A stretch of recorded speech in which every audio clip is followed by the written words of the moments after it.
Neil, let's start in goal. What's the latest with Ryan Boot?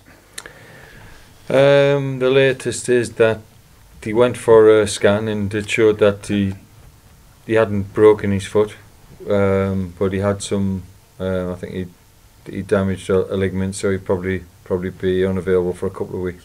So you can, just to put on record, dispel rumours and theories amongst supporters that it was down to the fact that he'd had, let's just say, a poor start to the game. It was injury related. It was injury related. I think whether we've all played football. I would be. You've got to be very careful, I think, to when people start accusing people of coming off and throwing in injury. And I think it's one thing to say people have had a bad game, but it's another to question somebody's integrity. And I certainly wouldn't want to go down that route for any player, because it's once you start doing that, then I think you're overstepping the mark. Well, somebody who did play well at the weekend and had a lot of positives, Sam Hornby, must have given you some food for thought, because he'd not really featured under you until then. No, he's not. I think for various reasons. I think he was signed in the summer, I think, as from what I'm to believe, a second choice goalkeeper. So when I joined the club, I think he'd had a game, but nobody was sticking their neck out and saying he should be playing, and he's obviously been out on loan. So I think we all know the problems we've had with goalkeepers this year. It's been a horrendous season on that front, but all he can do is do what he did the other day, which was coming on into a difficult game and coming out with a lot of credit. And now he's got the opportunity on Saturday, to prove what he can do, and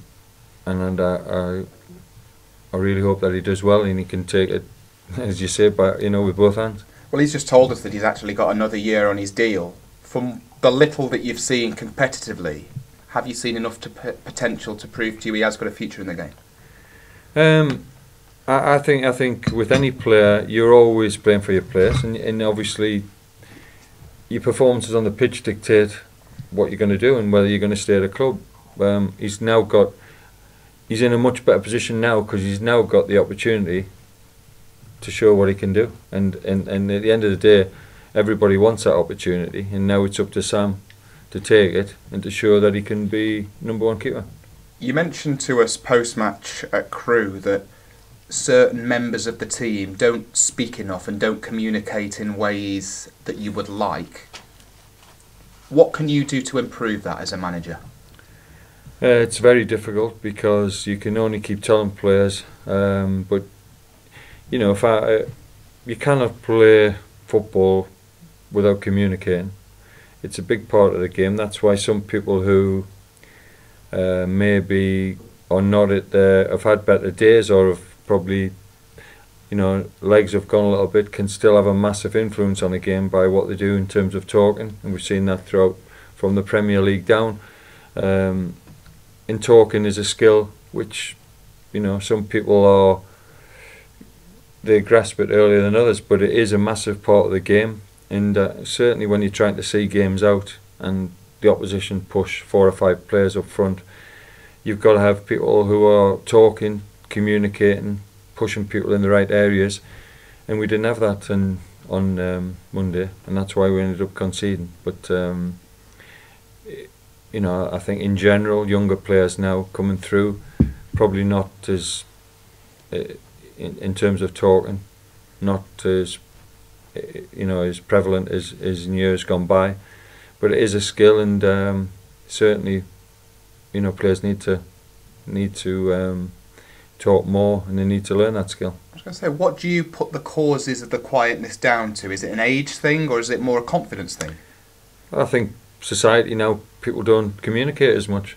They communicate by phone, they communicate by computer, by laptop. They don't actually communicate in terms of face-to-face talking with each other, and it seems that that sort of generation, it's a different sort of mentality, or have a different mindset and different skills. But you cannot play football without communicating, and we need to do that better than we've done this season. Crawley next up. When you look at the league table, back-to-back home games coming up as well, how many do you feel you need? Couple of wins and that's it? To be definite? Yeah, well, if you give me a couple of wins, I'd be absolutely delighted, because it would certainly,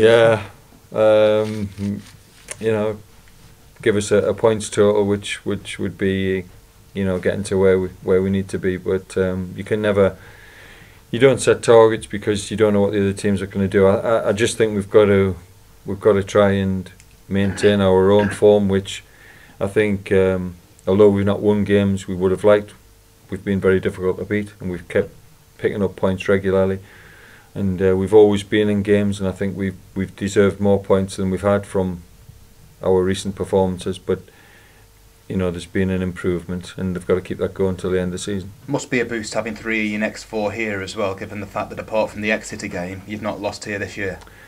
The Exeter game was disappointing because we should have got something from it, but I think we've just, the away games that we've had, we've not been winning games, but apart from, like I've said, apart from the Cheltenham game, we've either drawn or we've lost by the odd goal, so it shows that we are capable of picking points on our travels. But certainly, we need to produce in front of our own supporters, and we need to get a couple of wins from the remaining home games.